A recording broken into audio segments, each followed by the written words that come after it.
lodtrækningen til Jyder Cup 2016. Turneringen afholdes på Ebeltoft Golfklubs bane den 30. september til den 2. oktober. Der er 16 deltagende spillere, og der er 2 holdkaptajner. Og lad mig præsentere Niels Peter Friis Sørensen og Per Tip Ebbesen.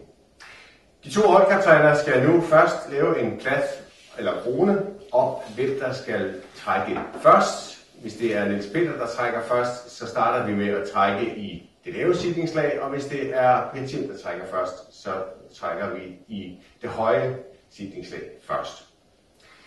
Og hvem af jer vil have plads, og hvem vil have krone? Jeg vil gerne have krone. Du får krone, og vi lader mønten rotere.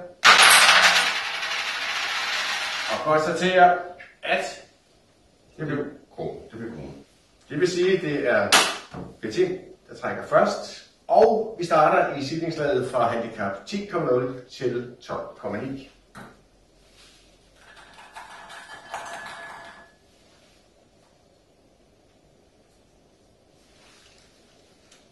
Det er ikke for folk med. Hvordan Tryk på. Der står Erik Henriksen. Erik Henriksen. Hav. Værsgo, den spiller.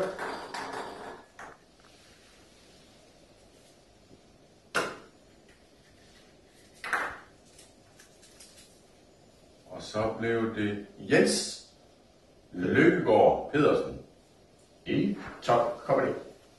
Ja, jeg tror, det er lige.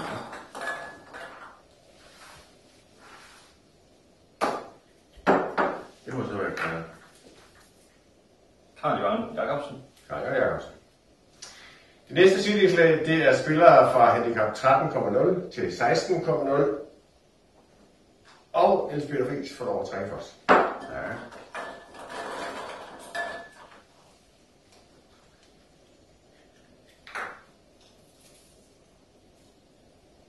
Og det blev Kim Thorsen. Handicap 13,2.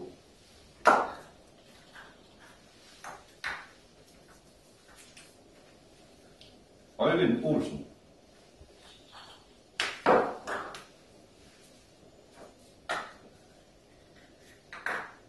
Og så blev det Michael Hansen.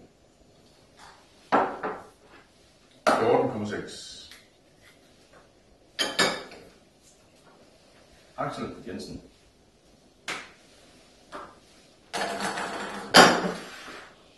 Og vi lader Niels Peter trække først. Seedingslaget hedder 16,1 til 25,1. Og den første, der blev trukket, det var Hans Rugeløkke.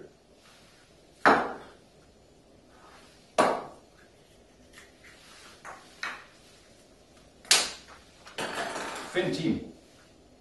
Så bliver det i familien. Jo. Nu må se, om vi kan finde det i min familie. Det blev Kai Team.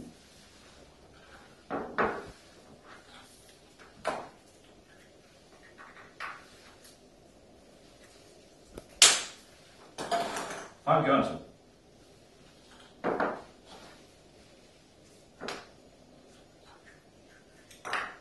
Og Claus Helsinghoff.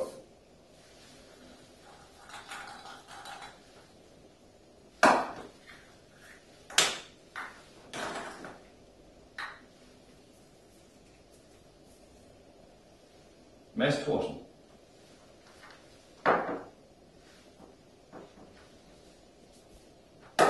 Stor spænding. Det kan kun næsten være en, vi kender. Som vil hjælpe os til et job. Torben Lambersen. Således lodtrækningen frem mod Jyder Cup 2016, der altså afvikles på Ebeltoft Golfklubs bane. Og nu er der masser af tid til at forberede sig, så man møder op, klar og velforberedt til 3-4 spændende dage. Tak for din tid.